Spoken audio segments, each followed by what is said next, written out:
Ibadallah, hamba-hamba Allah sekalian yang kami muliakan, apakah kamu mengira kamu akan bisa menjadi ahli surga hanya mengandalkan sholat 5 waktu, puasa Ramadan, haji dan umroh, sedekah sana sini, nyambung tali silaturahmi? Apakah kamu kira kamu akan bisa menjadi ahli surga hanya mengandalkan karena kamu sudah pakai jilbab, karena kamu sudah berbakti pada suami, karena kamu sudah banyak sedekah? Apakah kamu kira kamu bisa masuk surga karena rajin tahajud, rajin duha? Apakah kamu kira kamu akan bisa menjadi ahli surga? Walamma, dan belum lagi, ya'tikum, datang kepada kamu, masalul ladzina khalau min qablikum, seumpama yang telah Allah datangkan kepada orang-orang sebelum kamu, massathumul ba'sa, Allah datangkan kepada mereka al-ba'sa. Ini yang pertama, Allah datangkan kepada mereka al-ba'sa. Yang kedua, Allah datangkan kepada mereka ad-dharra. Yang ketiga, wazulzilu, Allah datangkan kepada mereka zilzilu, az-zilzal. Ba'sa, dharra, zilzal. Kamu harus lewati yang 3 ini dulu, baru kamu bisa masuk surga. Orang-orang sebelum kamu sudah kami uji mereka dengan ba'sa, dengan dharra dan zilzilu. Mereka lulus, yang luluslah yang akan menjadi ahli surga. Puasa, bagus sudah. Sholat 5 waktu, bagus sudah. Pakai jilbab, bagus sudah. Tidak makan riba, bagus sudah. Tapi yang 3 ini wajib dilewati. Kamu ingin masuk surga, mau nyampe surga, iya harus lewati ba'sa, dharra, zilzilu. Kalau enggak, mustahil, hil. Harus lewati 3 ini. Ba'sa itu apa? Dharra itu apa? Zilzal itu apa? Ketahuilah ketiga-tiganya ini Al-Hafiz Ibnu Katsir di dalam kitab tafsir Al-Qur'anil Azimnya menjelaskan, yaitu ujian iman yang Allah datangkan kepada orang-orang beriman dari para penguasa yang zalim dan jahat. Baik itu penguasanya kafir atau penguasa muslim tetapi jahat kepada orang Islam. Yang targetnya adalah menimpakan ba'sa, dharra dan zilzal. Baik yang ada di Arab, baik yang ada di Syria, baik yang ada di Irak, baik yang ada di Iran, baik yang ada di Indonesia dan di mana saja. Ba'sa, dharra, zilzal. Apa itu ba'sa? Dibuatnya kita bangkrut, dibuatnya kita tidak memiliki lagi harta benda, kita diusir, kita diburu, kita dikejar, ditangkap. Dharra, lalu disiksa secara fisik, dihancurkan rumah kita, dirampasnya harta benda kita, lalu zulzilu, diterornya hidup kita. 3-tiganya ini dalam rangka agar kamu seperti mereka. Kalau kamu tidak mau seperti mereka, mereka sempurnakan penderitaan ini kepada kamu. Jika kamu mengikuti mereka, khalas, kamu dianggap sama dengan mereka dan mereka melepaskan kamu, tapi kamu sudah murtad di mata Allah. Jadi hiburan untuk orang yang beriman di akhir zaman adalah, pertama, Allah, lanjutan ayat ya, mata nasrullah, ala inna nasrallahi qarib. Kapan Allah akan tolong kami? Ulama kami sudah difitnah, diusir, ditangkap, disiksa, dibunuh. Kami dipecah belah, kami diinjak-injak, kami ditangkap, kami disiksa, kami diusir dan kami dibunuh. Macam mana kami akan bangkit? Seperti apa Islam akan bisa hidup ke depan? Ala inna nasrallahi qarib. Ini hiburan yang pertama. Allah jamin semakin kamu tidak berkutik, sementara kamu selama ini berusaha untuk maju, kamu berusaha untuk melawan, kamu berusaha untuk bangkit, kamu semakin diinjak, kamu semakin tidak berdaya. Semakin dekat ketidakberdayaan kamu, puncak ketidakmampuan kamu, maka semakin dekat pertolongan Allah kepada kamu. Ketahuilah, Nabi Musa dan Bani Israel kapan ditolong oleh Allah? Saat Nabi Musa sudah tidak berkutik.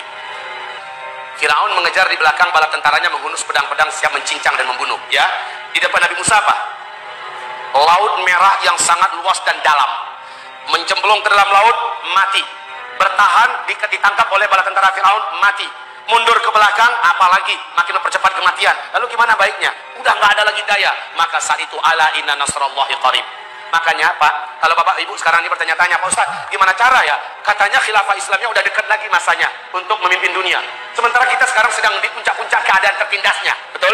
Kita sekarang benar-benar hampir tidak mampu lagi mau ngapa-ngapain. Semua media mereka yang pegang, kekuatan militer mereka yang pegang, semua kekuatan ekonomi mereka yang pegang, senjata mereka yang pegang. Melawan juga ulama tidak mengumumkan keluarnya kewajiban untuk perang, sehingga kami tidak mampu untuk melawan dan sebagainya. Lalu gimana caranya kami bisa menang? Ala inna nasrallahi qarib. Ketahuilah, semakin kita tidak berkutik, semakin dekat Islam dimenangkan oleh Allah, karena Allah langsung yang turun tangan di muka bumi. Nabi Muhammad kapan pertolongan? Ketika 3 tahun berturut-turut Nabi diembargo di Mekah. Seluruh sahabat kelaparan selama 3 tahun. Tidak sedikit yang meninggal dunia. Bahkan yang termasuk meninggal dunia dalam embargo 3 tahun berturut-turut itu adalah Bunda Khadijah. Abu Talib, tidak sedikit sahabat-sahabat yang juga meregang nyawa saking beratnya ujian itu. Lalu solusi datang dari Allah, hijrah kalian. Dari sejak hijrah, Madinah akhirnya menjadi kota yang diperintah oleh Rasulullah, dan kekuatan akhirnya menjadi nyata. Akhirnya futuh, Makkah ditaklukkan. Dunia akhirnya 2/3 dikuasai oleh umat Islam. Itu di puncak Nabi Muhammad tidak berdaya, para sahabat tidak berdaya. Pada akhirnya hiburan untuk kita ketika kita di puncak Ba'sa, Dharra, Zulzilu, kita sabar, kita istiqomah, kita tidak mau tunduk, kita tidak mau menggadaikan agama kita tidak mau murtad, apalagi jadi munafik, kita tidak pernah mau. Maka semakin kita di puncak ketidakberdayaan, semakin dekat kabar baik dari Allah untuk kita bahwa Indonesia akan kembali bersyariah dengan izin Allah. Dunia ini akan kembali berkibar khilafah Islamnya dengan kehendak Allah. Allah pasti menangkan kita. Ini hiburannya. Pasti, Pak. Ibarat matahari mau terbit, bagaimanapun kekuatan kafir timur dan barat bersatu untuk menutupi cahaya matahari agar matahari tidak menerangi bumi, yang matahari tetap terbit nggak? Bisa nggak cahaya matahari dipadamkan? Bisa nggak bumi ini diupayakan supaya tetap malam padahal sudah saatnya siang, matahari sudah terbit? Bisa tidak? Bersatu pun mereka semuka bumi ini, yang namanya fajar kebangkitan Islam tidak akan bisa ditutupi.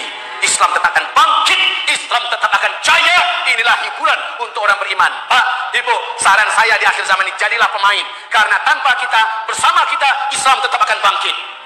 Lebih baik jadilah pemain sehingga kita ikut ke bawah oleh kebangkitan bukan kita yang membawa ya, tapi kita ke bawah. Kita sudah dekat sekali. Kata Rasulullah, Islam bangkit selama 700 tahun.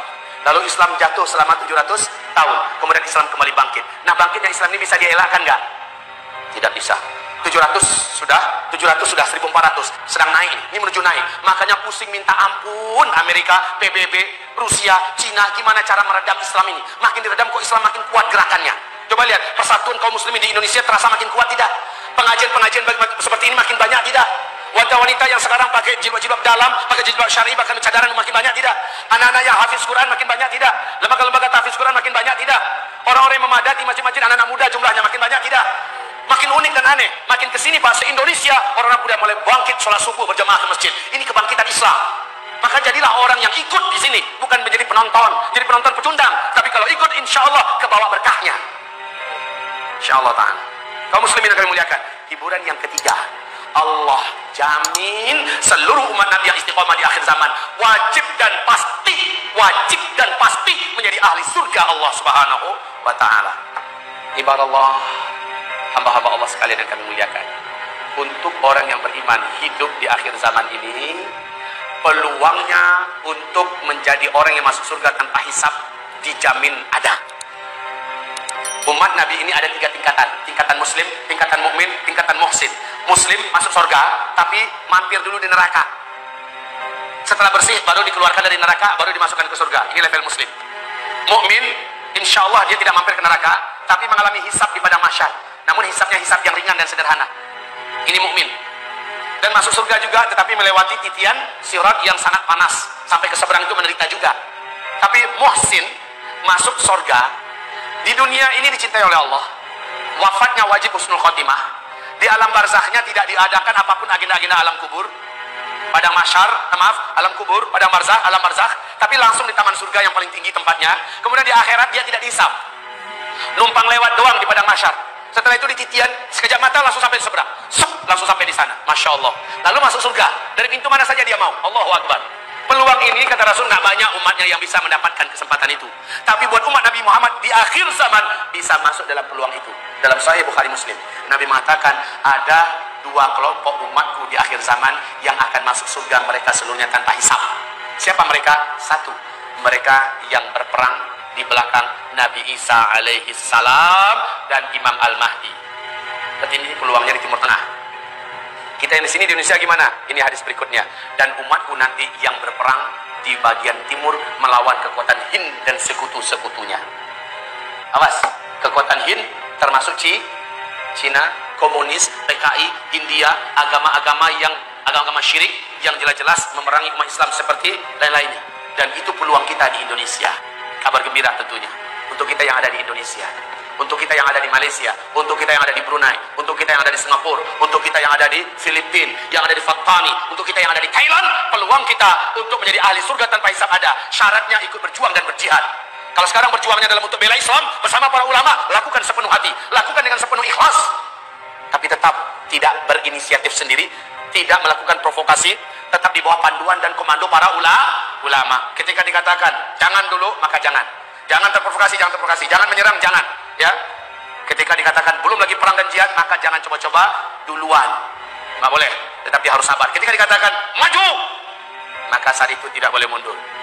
Majulah seluruhnya. Yang terbunuh masuk surga tanpa hisab, insyaallah taala. Sangat dekat insyaallah peluang itu. Umat Islam, saatnya kita kembali kepada jati diri kita sebagai macan-macan tidur yang selama ini dia jadi pecundang. Kita adalah macan-macan, Pak. Tapi sudah mulai diganggu dan mulai terbangun. Salah besar musuh-musuh kita, mereka bangunin kita. Kita sudah mulai mengaum. Auman kita ketika mulai mengaum, dunia menjadi terkesima. Masya Allah, Indonesia sebagai muslim terbesar penduduknya di dunia sudah mulai bangkit. Karena Indonesia mempunyai peluang terbesar untuk membangkitkan kembali Islam ini. Subhanallah. Baik Bapak Ibu, waktu kita yang membatasi kita. Baik, demikian saja baca doa kafaratul majlis. Subhanakallahumma wa bihamdika asyhadu an la ilaha illa anta astaghfiruka wa atubu ilaika. Walhamdulillahirabbil alamin.